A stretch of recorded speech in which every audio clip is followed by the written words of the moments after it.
Madagascar, the fourth largest island in the world and located 500 kilometers off the mainland of Africa in the Indian Ocean.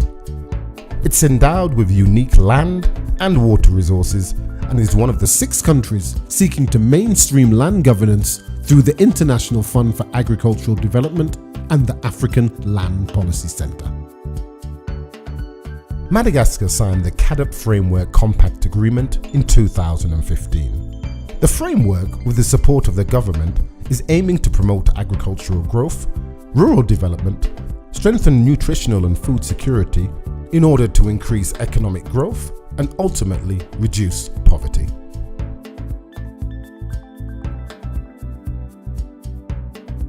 Le secteur agricole fait vivre les 80% des Malgaches. Les Malgaches y vivent, à peu près 15-16 millions de Malgaches qui y vivent. Donc le secteur dont on a donné la priorité pour notre développement futur, c'est le secteur agricole. Donc c'est un grand défi pour nous.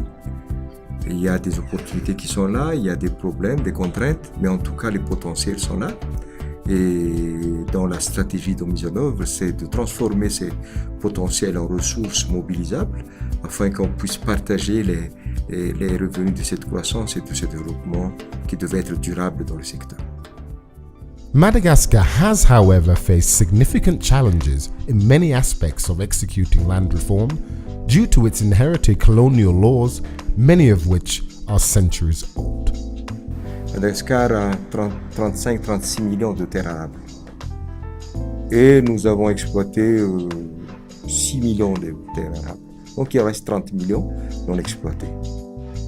Un des piliers donc, que nous pensons pour asseoir un développement durable dans le secteur agricole, c'est le volet foncier. Donc la sécurisation foncière. Au fait, il faut savoir que la loi qui régit le foncier à Madagascar, ça dure déjà d'un siècle. C'est un travail de longue haleine à qui on doit déléguer, décentraliser, déconcentrer, mais faire un suivi strict parce qu'il se peut qu'il y ait des problèmes de niveau technique. In reforming its land policy, new authority given to the communes or individual municipalities is now in place, making it easier to issue land certification and gain registration. La mise en place du guichet foncier à Fionn, c'était en octobre 2009. Et je peux dire que c'est fructueux, surtout pour les paysans qui sont les bénéficiaires. Oui, en général, pour avoir un certificat foncier, il faut 30 jours minimum. Et jusque-là, on a distribué à peu près 4000 certificats. You know, to issue a land certificate, the local authority is very important. You know, the elders, they know exactly what is the story of these plots. But here in Tana, in town, you don't find this, the elders or those people who knows exactly what happened with this land. So, you know, in terms of how recognize legally the land is quite difficult.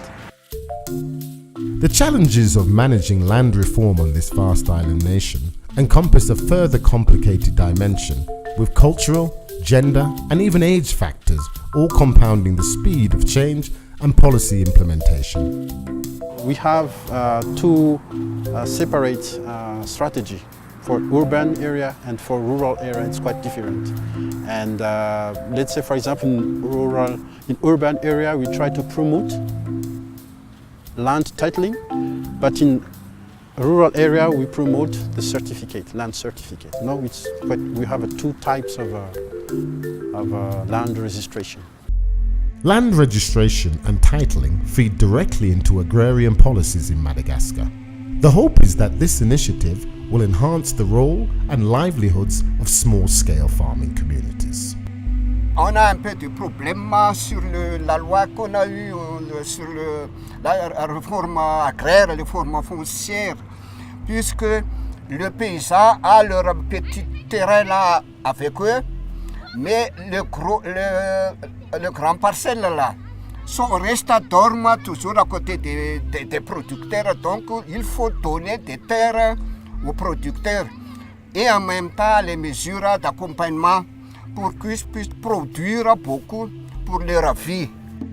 The private sector's role in Madagascar aiding land reform is also noted as a potential vehicle for change.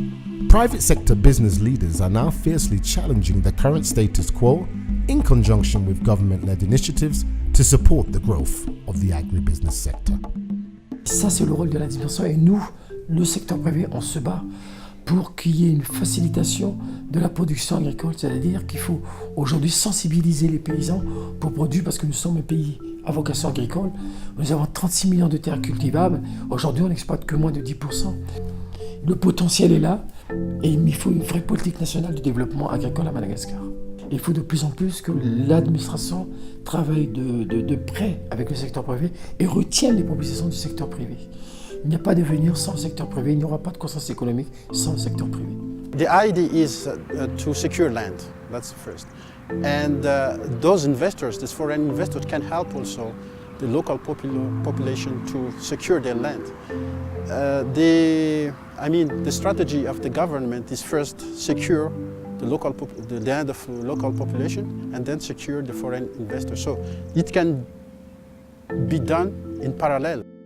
In terms of forging the future for land policy and the Malagasy people, civil society also plays a parallel role setting the agenda and influencing legislation for practical implementation on the ground. On peut dire que la société civile malgache a pu influencer l'État de changer 2 fois la politique foncière en l'espace de 10 ans.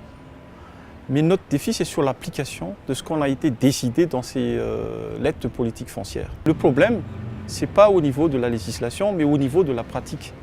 Parce qu'il y a une influence coutumière, influence de la culture religieuse, influence de l'éducation en général. Donc si on voulait vraiment travailler pour qu'il y aura une égalité dans l'accès à la terre en matière de genre, il faut travailler sur la sensibilisation, l'éducation civique, en matière d'égalité entre hommes et femmes.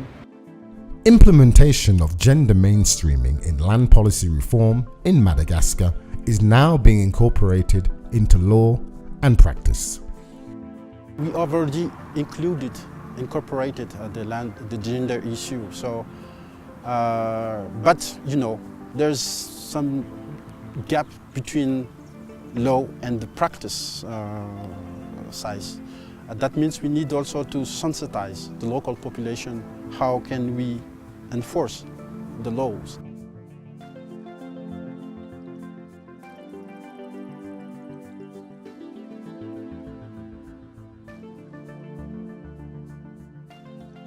One of the reasons why we have this political struggle, crisis, is the land issue. It is one of the reasons. So in order to avoid this vicious cycle, we need really to address the issue of land. Land is not only economic value in Madagascar, it also have a cultural value, social value. So when you develop land, you try to secure land, you develop the whole dimension of development. So I think that's the point.